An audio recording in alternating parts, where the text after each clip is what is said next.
नरदेहाचा एक क्षण सुद्धा तुम्हाला आम्हाला आयुष्य वाढून मिळत नाही. नरदेहाचा एक क्षण आणि न मिळे कोटी स्वर्ण मोहरा देता झालं. किती सोन्याच्या कोटी मोहरा दान दिल्या ना तरी नरदेहाचा एक क्षण सुद्धा तुम्हाला आम्हाला खऱ्या अर्थाने काय मिळत नाही हो, वाढूच मिळत नाही. म्हणून भगवंताने आपल्याला हा देह दिला.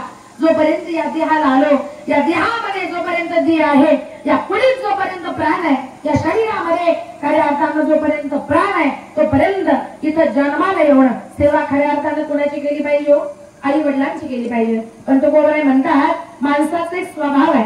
तुकोबराय म्हणतात माणसाचा एक स्वभाव आहे की जिवंतपणी सेवा नाही, जिवंतपणी विचारत नाही, पण मेल्यावर पिंडदान काय, अन्नदान काय, ज्ञानदान काय आणि गेल्यावर खऱ्या अर्थानं सगळे सुख सोहळे आपण करत बसतो. हे मी सांगत नाही.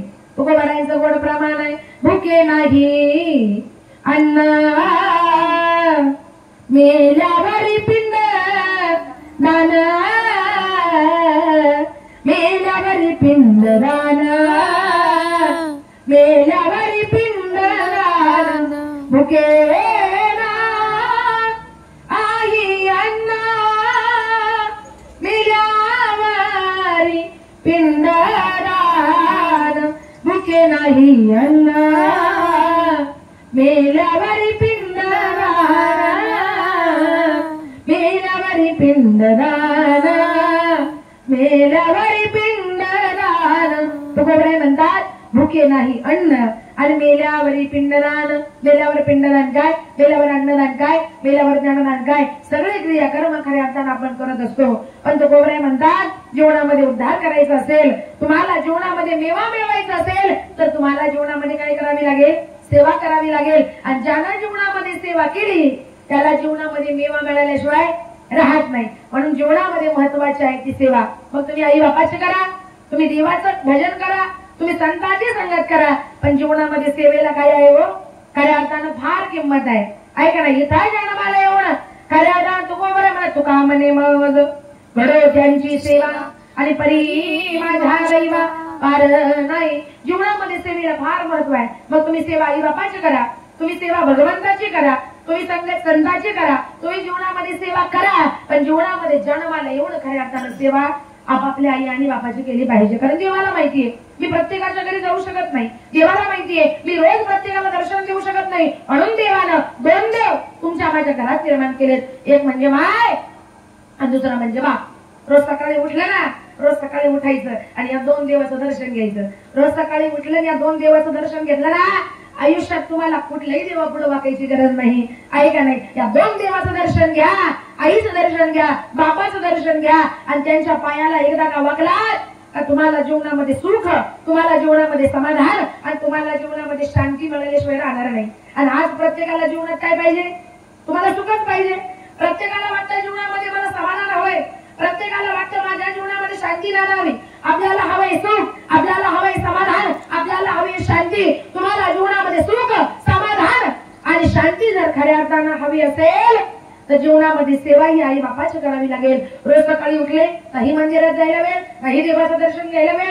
दोन देव आपल्या घरात आहेत, एक म्हणजे माय आणि दुसरा म्हणजे बाप. रोज सकाळी त्यांचं दर्शन घेतलं ना तर आयुष्यात तुम्हाला मला खऱ्या अर्थानं कधीच काही कमी पडणार नाही. हे मी सांगते का, कारण तुकोबराय म्हणतात माया बाप केवळ काशी आणि तेने न जावे तीर्थासी. तुम्हाला नाही ना तीर्थयात्रा करायचं नका जाऊ, तुम्हाला प्रवास नाही जपत नका करू, तुम्हाला नाही काशीला जायचं नका जाऊ, नाही गयेला जायचं नका जाऊ, नाही द्वारकेला जायचं नका जाऊ. ज्यांना जायचं त्यांनी अवश्य जा.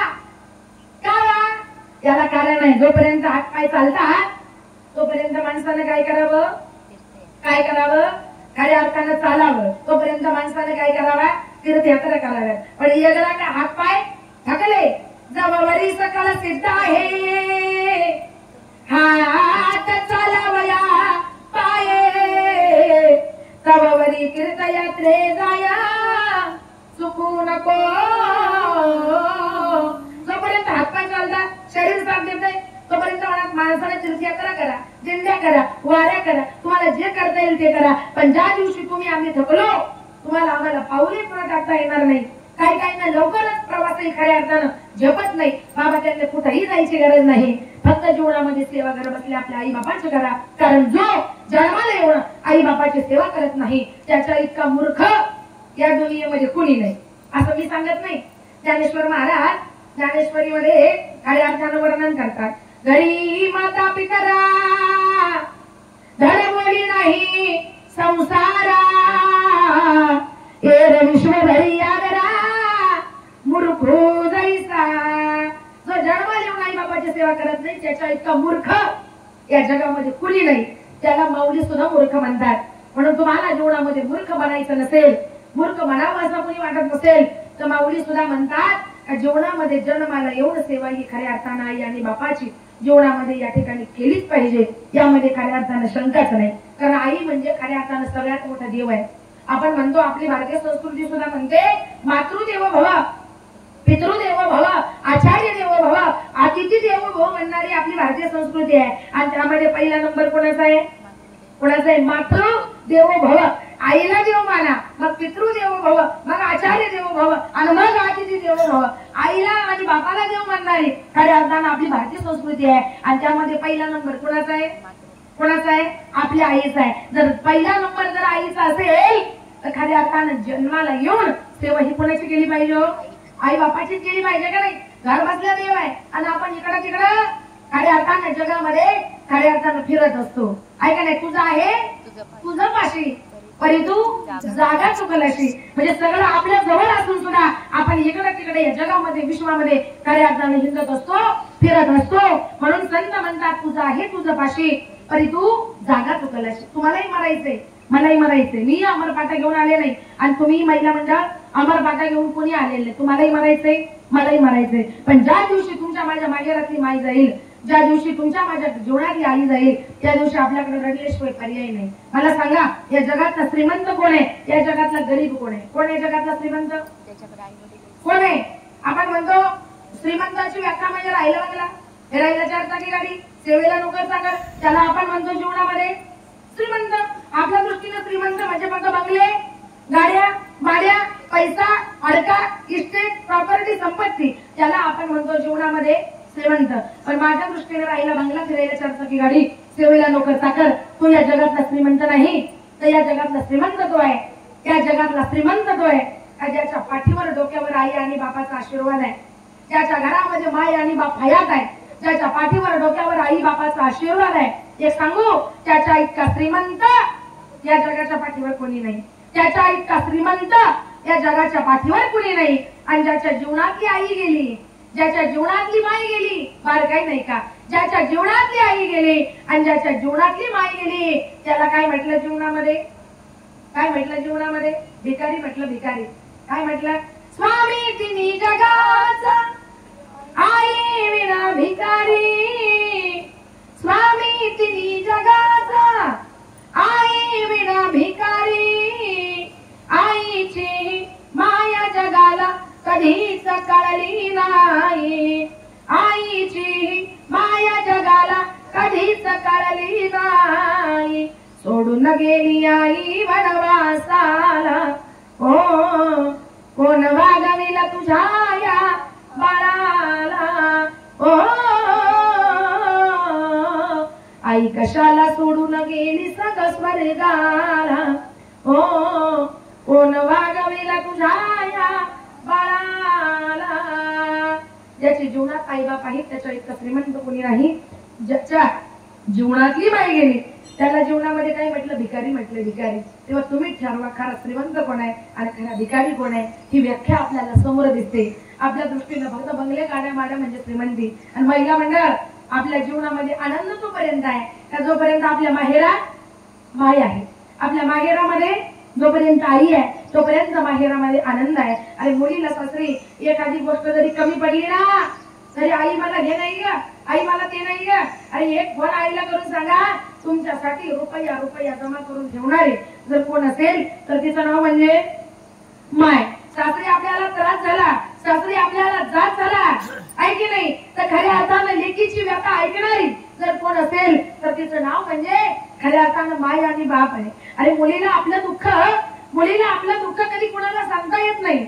पण एक मुलगी आपलं मन मोकळं करते महिला मंडळ कुणाजवळ आई बापाजवळ एक मुलगी आपलं दुःख आईला सांगते आणि आई सुद्धा आपल्या मनातलं दुःख कुणाला सांगते हो कुणाला सांगते महिला मंडळ लेकीला सांगते आई आपल्या मनातलं दुःख मुलीला सांगते मुलगी आपल्या मनातलं दुःख आईला सांगते बापाला सांगते म्हणजे आई बाप मुलीजवळ मन मोकळं करतात आणि मुलगी खऱ्या अर्थानं आई बापाजवळ काय करते मन मोकळं करते म्हणून जोपर्यंत माहेरामध्ये माय आहे जोपर्यंत माहेरामध्ये आई आहे तोपर्यंत त्या मुलीला आपलं मन मोकळं करता येतं आपलं दुःख खऱ्या अर्थानं आईला सांगता येतं बापाला खऱ्या अर्थानं सांगता येतं पण ज्या दिवशी त्या मुलीच्या माहेरातली माय निघून जाते ज्या दिवशी त्या स्त्रीच्या माहेरातली मायही जाते आणि बापाही जातो त्यावेळेला त्या मुलीला आपलं मन खऱ्या अर्थानं कोणाही समोर मोकळं करता येत नाही आणि मग तिला माय आठवते ती म्हणते आज माझी आई असती ना तर आज पटकन मी माझ्या मनातलं दुःख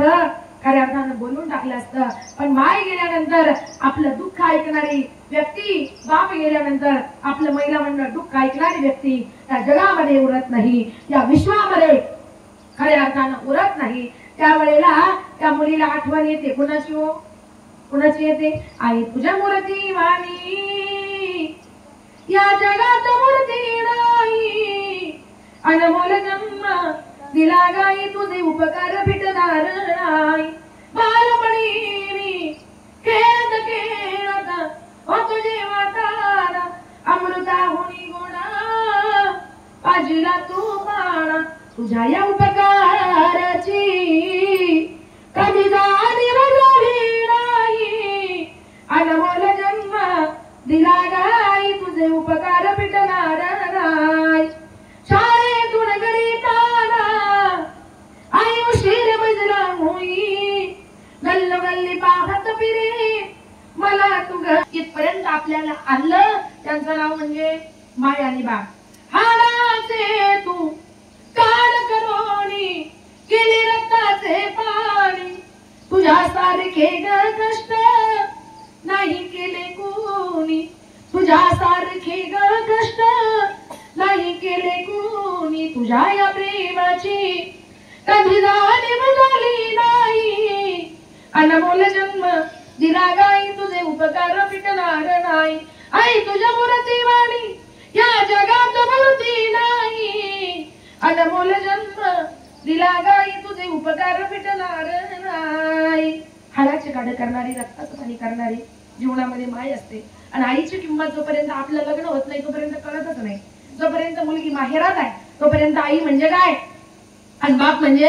काय हे खऱ्या अर्थानं त्या मुलीला कधीच कळत नाही पण ज्या दिवशी ती लेक लग्न होऊन खऱ्या अर्थानं सासरी जाते आणि सासरी जाऊन थोडा का होईना सासरी नांदण्याचा ज्या वेळेला अनुभव घेते ना त्यावेळेला माझी आई म्हणजे काय आणि माझा बाप म्हणजे काय याची जाणीव सासरी गेल्यानंतर खऱ्या अर्थानं महिला मंडळाच्या मुलीला होत असते कारण जोपर्यंत मुलगी माहेरात आहे जोपर्यंत मुलगी शाळेत जाते जोपर्यंत मुलगी शाळेमध्ये शिकते तोपर्यंत मुलगी ज्या वेळेला एसटीनं प्रवास करते सायकलवर जाते पायी जाते त्यावेळेला आई म्हणते बाई मुलीची जाते मुलीच्या जातीनं पटकन कोणत्याही परपुरुषाबरोबर बोलायचं नाही बरं का व्यवस्थित राहा व्यवस्थित वाग आई मुलीला शिकवते आई शिकवते त्यावेळेला पोरीला काय येतो राग येतो पोरीला काय येतो राग येतो पोरगी वस्तू आईच्या अंगावर ओढते काय काय रोज शाळेला निघाला का तेच याच्या बरोबर बोलू नको त्याच्या बरोबर बोलू नको अशी वागू नको तशी वागू नको तेच सांगते मला पण तुझ्या बोलण्याचा कंटाळा आलाय मीठ आलाय बस कर मला पण अक्कल आहे मला पण कळतं नको रोज तेच सांगू ती आई ती मुलगी त्या आईवर ओरडते त्यामुळे आईचं मुलीचं भांडण होतं आहे का नाही कारण आई लेकीला शिकवते त्यावेळेला पोरीला काय येतो राग येतो आई शिकविते राग येतो लेकी आई शिकविते राग येतो लेकी पराया माणसाशी बोलू नये एकाएकी पराया माणसाशी बोलू नये एकाएकी अरक्या परपुरुषाबरोबर बोलायचं नाही आई शिकवते पोरीला राग येतो त्यावरून आईचं मुलीचं भांडण होतं मुलगी शाळेतून घरी आली का आई वाकडे तिकडे डोळे करून बघते कशी पाहते वाकडे तिकडे डोळे करून बघते घाई ती मुलगी आई बरोबर बोलत नाही पण आई काही गप्प राहत नाही आई सारखी मुलगी जशी हिंडते ना तशी तिच्या पाठीमागे अख्ख्या गरभर हिंडते बाई अगं जेवली का ए बाई अगं कपडे बदलला जेवून घे ना आणि दुसऱ्या दिवशी शाळेत निघाली परत आपली पोरीची जात आहे. मुलीच्या जातीनं कोणाही बरोबर बोलायचं नाही, पण आईचं मुलीचं भांडण म्हणजे असं काही खास भांडण नाही. ते भांडण म्हणजे प्रेमाचं भांडण आहे. मायलेकीचं भांडण दया दुधाची उकळी, मायलेकीचं भांडण दया दुधाची उकळी, लेक धरते अबोला माय मनाची मोकळी, लेक धरते अबोला माय मनाची मोकळी. लेक अबोला धरते, ऐका नाही, आई मनाची मोकळी असते. मुलगी हिसक हिसक करते, पण आई सारखी पोरीवर जवळ जाते आणि तिला लक्षातही राहत नाही का माझं हिचं भांडण झालंय. इतकी मनापासून आपल्यावरची प्रेम करते. महिला मंडळ तिचं नाव म्हणजे माय. जोपर्यंत आपण माहेरात आहे, आपण जेवल्याशिवाय आपले आई बाप कधी जेवले नाही. आपण रुसलो रागावलो तर आपल्या तोंडामध्ये घास घातल्याशिवाय आपल्याला भरवल्याशिवाय कधी राहिले नाही. पण तीच मुलगी लग्न होऊन सासरी जाते. सासरी गेल्यावर मरमर मरते, राबराब राबते, कष्ट करते, ऐकणे वावरात रोजानं जाते, सावडीनं जाते, शेणकूर करते, गाया पिळते, दिवसभर राबून कष्ट करून संध्याकाळी स्वयंपाक करते. आणि एखाद्या दिवशी जर त्या मुलीकडून स्वयंपाकामध्ये चूक झाली तर घरातली मंडळी काय करतात? बडबड करतात, तिचा अपमान करतात. काय सगळे जेवायला बसतात, थकलेली आहे, दमलेली आहे, स्वयंपाकाला वासना नाही, पण त्या बिचारीला स्वयंपाक केल्याशिवाय सुट्टी नाही. स्वयंपाक केला, सगळे जेवायला बसले, सगळ्यांना वाढलं, भाकरी जरा जाड झाल्या, भाजीला चाव नाही, भाताची भात चिखलवाडी झाली. तिच्या आई बापाने हिला काही शिकवलं नाही. आपल्यावरच पाचशे निवडतात आणि ज्या वेळेला आपल्याला बोलतात त्यावेळेला त्या स्त्रीला जेवायला तरी हिंमत राहते का? आता मला एवढी सगळी बोलली, कोणत्या तोंडाने मी जेवू, कोणत्या तोंडाने यांच्या समोर बसून खाऊ? अहो एकटी जाते कोपऱ्याला आणि ढसा रडते. खऱ्या अर्थानं आपल्या आईच्या नावानं, माझी आई. आणि शिवाय एवढा स्वयंपाक केला, सगळं घरदार जेवलं, पण ती बिचारी बाकी खूप अशीच राहिली. बाई जेवायला चल असं म्हणायला सुद्धा तिला कोणी येत नाही. माझ्या माहेरामध्ये माझे आई बाप मला जेवण घातल्याशिवाय झोपले नाही आणि इथं मी स्वयंपाक करून सगळ्यांना वाढला आहे, तरी बाई जेवायला चल असं म्हणायला सुद्धा तिला कोणी येत नाही ना. त्यावेळेला आठवण तिला कोणाची येते हो? आईची. मग आई हयात असू द्या नाही तर आई या जगातून या विश्वामधून गेलेली असू द्या, त्यावेळेला तिला आठवते ती आई. आई कशाला सोडून गेली साग स्वर्गाला, कोण वागविला तुझ्या या बाळाला. आई कशाला सोडून गेली साग स्वर्गाला, कोण वागविला तुझ्या या बाळाला. जमली असतील नातेवाईक शेवटच्या भेटीला, 2 दिवसात विसर पडेल ग तुझ्या या लाडक्याला. सोडून गेली आई वनवासाला, हो कोण वागविल तुझ्या या बाळाला. कुणाची आत्या, कुणाची काकी, कुणाची मामी ग, आई विना जगामध्ये कोणीच नाही ग. कुणाची आत्या, कुणाची काकी, कुणाची मामी ग, आई विना जगामध्ये कोणीच नाही ग. सोडून गेली आई वनवासाला, हो कोण वागविला तुझ्या या बाळाला. हो आई कशाला सोडून गेली सग स्वर्गाला, हो कोण वागविला तुझ्या या बाळाला. आई गेली, 10 दिवस झाले काही वाटत नाही. आई गेली 13 दिवस जरी झाले ना तरी कोणाला काही वाटत नाही, कारण मुलं लेकी पाहुणे रावळे सगळे एकत्र असतात. 13वा 14वा होईपर्यंत एकमेकाचा आधार आहे, पण 13वा 14वा झाला का मुलींनी थांबायचं नाही, पाहुण्यांनी थांबायचं नाही. ज्यानं त्यानं ज्याच्या त्याच्या घरी खऱ्या अर्थानं जायचं असतं. त्यावेळेला त्या मुली त्या नाती आपापल्या घरी जातात. आईची आठवण येते, एका कोपऱ्यामध्ये बसतात आणि खऱ्या अर्थाने ढसा रडतात. इकडे मुलं रडतात, सुद्धा रडतात, कारण आई गेल्यानंतर सगळं घर खायला उठतो. कुटुंबातली लक्ष्मी जाणं सोपं नाही, त्या घरातली मंगलता निघून जाते, त्या घरातली रम्यता सुद्धा आई गेल्यानंतर निघून जाते. जवळजवळ 1 वर्ष भर त्या कुटुंबाला, त्या परिवाराला आई गेल्यानंतर त्या कुटुंबाला, त्या परिवाराला खऱ्या अर्थानं काही सुचत नाही. पण 14व्या दिवशी सगळे ज्याच्या त्याच्या 13व्या 14व्याच्या दिवशी घरी गेले, कार्यक्रम आटोपून घरी गेले का परत पहिला महिना येतो. पहिला महिना आला का परत लेक जावयाला भोजनाचं आमंत्रण असतं, उपास करू जेवायचं असतो. पहिल्या महिन्याला सगळे येतात, लेक येते, नाती येतात, पाहुणे रावळे येतात, आहे का नाही. आणि ज्या वेळेला पहिल्या महिन्याला जमतात, त्या वेळेला पहिल्या महिन्याला जमल्यानंतर ज्या वेळेला ती मुलगी माहेरात येते, मुलं बाहेर गावी असतात ते सुद्धा येतात, नातवंड येतात, नाती येतात. आणि आल्यानंतर ज्या वेळेला दारामध्ये वाट पाहत बसणारी माई दिसत नाही, हॉलमध्ये वाट पाहत बसणारी माई दिसत नाही, पोर्च मध्ये वाट पाहत बसणारी त्यांच्या जीवनातली त्यांची आई दिसत नाही, त्यांची माई दिसत नाही, त्यावेळेला ती मुलगी असेल, ती नात असेल, तो लेक असेल, गाडीवरून उतरतात, हातातल्या पिशव्या खाली जमिनीवर टाकतात, आहे की नाही, आणि आई दिसत नाही ना, त्यावेळेला मोठ्यानं काय पडते, काय पडते हो, अंबरडा पडते. कुठे गेली माझी आई, आई ग मला करमा, कुठे गेली माझी आई, आई ग मला करमत नाही, येनाग आई, येनाग आई मला झोप येत नाही, येनाग आई, येनाग आई मला झोप येत नाही.